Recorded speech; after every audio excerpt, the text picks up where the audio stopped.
Howdy, howdy ho. This here's the PlayStation 5, not to be confused with the PlayStation 4. You know, 'cause the name is sequential and logical. Microsoft. Geez, even the box is big. You know, I actually upgraded from the tiny X-Acto knife to a full-on industrial box cutter. It's even got a little belt clip, you know, in case you gotta do one of them quick draw shanks.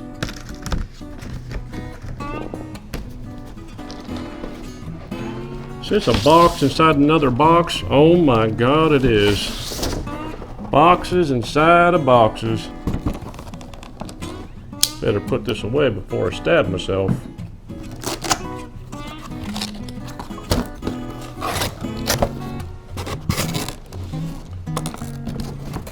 Okay, honestly, this box is a lot bigger than I anticipated, which makes this unboxing kind of difficult. Alright, so the first thing that pops out is the new PlayStation 5 controller. Okay, I can already tell you from just seconds of playing with it, this is a massive improvement over any previous DualShock controller. It's particularly much more comfortable in the hands.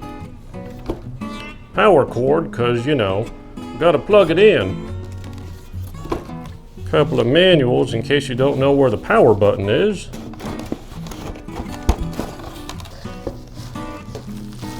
Here's the base stand, it looks like.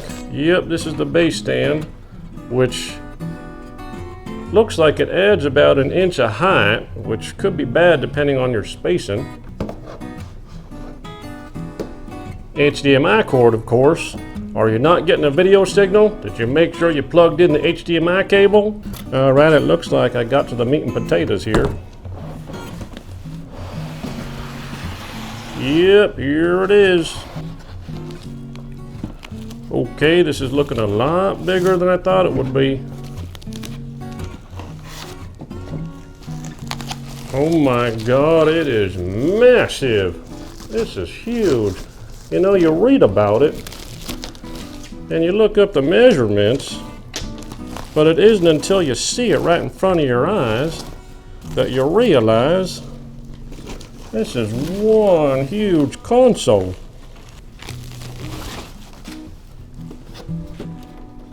Pretty hefty too. Feels like it weighs about 10 pounds or so.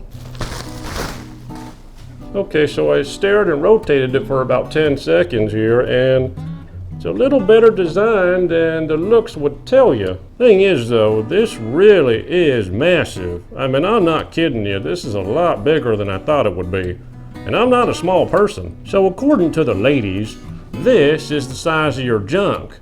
Well, when you compare that to the PlayStation 5, it's almost 2.5 junks high, and it's about a little less than 2 junks deep. You know, I'm just gonna say it.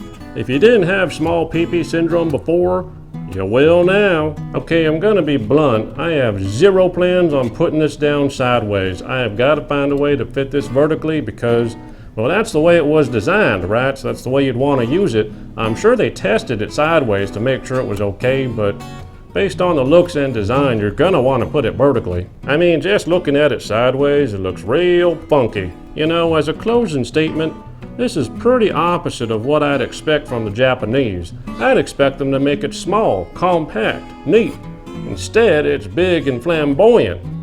I mean, they went full-on American. You know, that's surprisingly analogous. Americans in the old days couldn't do small, efficient engines like the Japanese, so they were all like, no replacement for displacement. Now, you're probably wondering what games I bought for it, but that's why you should follow me on Twitter, where I post what game reviews I'm working on. That's it for today, folks. I'll see you next time on the Gaming 5.